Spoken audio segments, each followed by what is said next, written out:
এবার পারমাণবিক বর্জ্য থেকে বিদ্যুৎ উৎপাদনে সক্ষম ব্যাটারি উদ্ভাবন করল যুক্তরাষ্ট্র। যুগান্তকারী এই আবিষ্কারটি বিদ্যুৎ উৎপাদন খাতে নতুন এক মাইলফলক স্থাপন করবে বলে জানান বিজ্ঞানীরা। তাদের দাবি, এই ধরনের পরমাণু ব্যাটারি কোনো চার্জ বা রক্ষণাবেক্ষণ ছাড়াই কয়েক দশক পর্যন্ত বিদ্যুৎ সরবরাহ করে থাকে। নতুন এই ব্যাটারি তৈরি করেছেন যুক্তরাষ্ট্রের ওহাইও স্টেট ইউনিভার্সিটির গবেষকেরা। ব্যাটারিটি পারমাণবিক জ্বালানি থেকে নির্গত গামা রশ্মি সংগ্রহ করে তা বৈদ্যুতিক আলোতে পরিণত করে। এরপর এই আলোকে সৌরকোষের মাধ্যমে বিদ্যুৎ শক্তিতে রূপান্তর করা হয়। কোনো ধরনের চার্জ দেয়া ছাড়াই কয়েক দশক ধরে বিদ্যুৎ উৎপাদনে সক্ষম এই পারমাণবিক ব্যাটারি একটি যুগান্তকারী প্রযুক্তি। সানবিট সব দিবে সামাল। সানবিট ম্যাজিক প্রেস ডিশওয়াশিং এর মাথা ঘোরানো সলিউশন।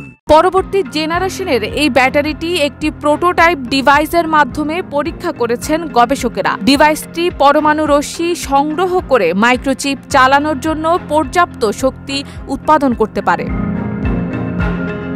এই ব্যাটারিতে কোনো ধরনের পারমাণবিক উপাদান ব্যবহার করা হয়নি, ফলে এটি নিরাপদ।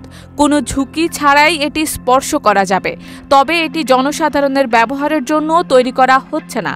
এই প্রযুক্তি মহাকাশ ও গভীর সমুদ্র অনুসন্ধানে পারমাণবিক ব্যবস্থায় ব্যবহার করার কথা ভাবছেন গবেষকেরা। ওহাইওর পরীক্ষামূলক সংস্করণটির আকার প্রায় একটি চিনির দানার সমান, যা 1.5 মাইক্রোওয়াট বিদ্যুৎ উৎপাদন করতে সক্ষম।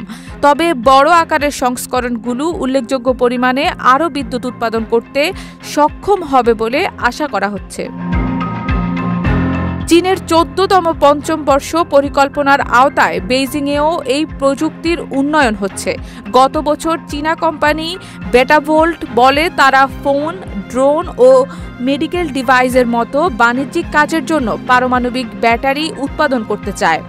এতদিন ধরে পৃথিবীর মানুষ যাকে আবর্জনা হিসেবে দেখে এসেছে, সেগুলোই এখন পরিণত করা হচ্ছে সম্পদে। আর এভাবেই ধীরে ধীরে শক্তির উৎস আর ব্যবহারের ধারণায় বদল আনা যাবে। বিদ্যুৎ শক্তির উৎপাদনে পুরো বিশ্বে বৈপ্লবিক পরিবর্তনের দিকে এগিয়ে গেল এক ধাপ।